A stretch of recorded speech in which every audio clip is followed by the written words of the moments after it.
Hi అందరికీ నా Sunday routine చూపించాలనుకుంటున్నాను. ముందుగా అందరికీ హ్యాపీ సండే. మేమైతే బయట నుంచి మటన్ ఆర్డర్ పెట్టుకున్నాం. మా హస్బెండ్ ఆర్డర్ పెట్టారు. ఇదే ఫస్ట్ టైం మేము ఆన్లైన్లో మటన్ ఆర్డర్ పెట్టడము. ఎప్పుడు బయట నుంచి తెచ్చుకుంటాం. ఎక్కువ మేము చికెన్ లేకపోతే ఫిష్ మటనే తింటాము. మటన్ ఎక్కువ తింటాం మేమైతే ఇంట్లో. మా హస్బెండ్ ఆన్లైన్లో లీషియస్ అనే యాప్లో ఆర్డర్ పెడతాను, బాగుంటుంది చూద్దాం అని అన్నారు. వద్దు, ఎలా ఉండిద్దో వస్తువు అంటే ఏదో అనుకోవచ్చు కదా, మటన్ అంటున్నావు బాగుంటుందో లేదో అనుకున్నాం, కానీ చాలా అంటే చాలా బాగా వచ్చింది. పీసెస్ కూడా బాగుంది, క్వాంటిటీ కూడా చాలా బాగా వచ్చింది.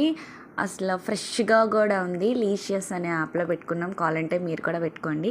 నేనైతే మటన్ ఇదే ప్రాసెస్లో వండుతాను, పుదీనా కూడా వేస్తాను. కానీ ఈ సండే అయితే ఆన్లైన్లో పెట్టడం వల్ల మేము లేట్గా లేచాం, పుదీనా లేదు. అందుకే ఇంట్లో ఉండే వాటితోనే నేను వండేయాలనుకుంటున్నా, బయటికి వెళ్ళకుండా. అందుకే నాలా మీరు కూడా లీషియస్ యాప్లో నుంచి మటన్ ఆర్డర్ పెట్టుకొని ఇంట్లో ఉండే వాటితోనే నేను చేసే ప్రాసెస్లో చేసేసి తినండి. కానీ మటన్కి మసాలా దిట్టంగా ఉండాలి, కారం గట్టిగా ఉండాలి, అప్పుడే బాగుంటుంది, లేదంటే అస్సలు బాగోదు.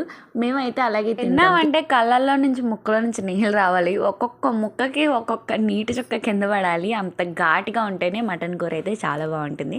నేనైతే ఆల్మోస్ట్ తెలంగాణ స్టైల్లో వండుతాను, ఎందుకంటే మా అమ్మ వాళ్ళది తెలంగాణ. మా బాబాయ్కి ఫోన్ చేసి అలా వండాలి ఏంటి అని కనుక్కొని నేను అలానే వండుతాను. ఆయన చాలా స్టైల్స్ చెప్తారు. ఆయన చెప్పిన విధంగానే ఒక 4-5 విజిల్లు తీసి పెట్టామంటే మటన్ కర్రీ రెడీ. ఆలోపు వంటగది ఇలా ఉంటుంది. ఎవరు చెప్పారండి ఆదివారం ఆడవాళ్ళకి సెలవని? అంత సినిమా లేదు. ఇలాంటివి వండాలంటే వంటగది ఇలా ఉంటుంది. ఇలా ఉన్న వంటగదిని ఇలా మార్చాలంటే ఒక మంత్రం ఉంటుంది. ఆ మంత్రం కావాలి అని అనుకుంటే కామెంట్ చేయండి, నెక్స్ట్ వీడియోలో కంపల్సరీ చెప్తా. మా హస్బెండ్కి అయితే మొత్తానికి అయిపోయింది కాబట్టి వడ్డీ చేశాను, తినేసాం. నచ్చితే సబ్స్క్రైబ్ మై ఛానల్.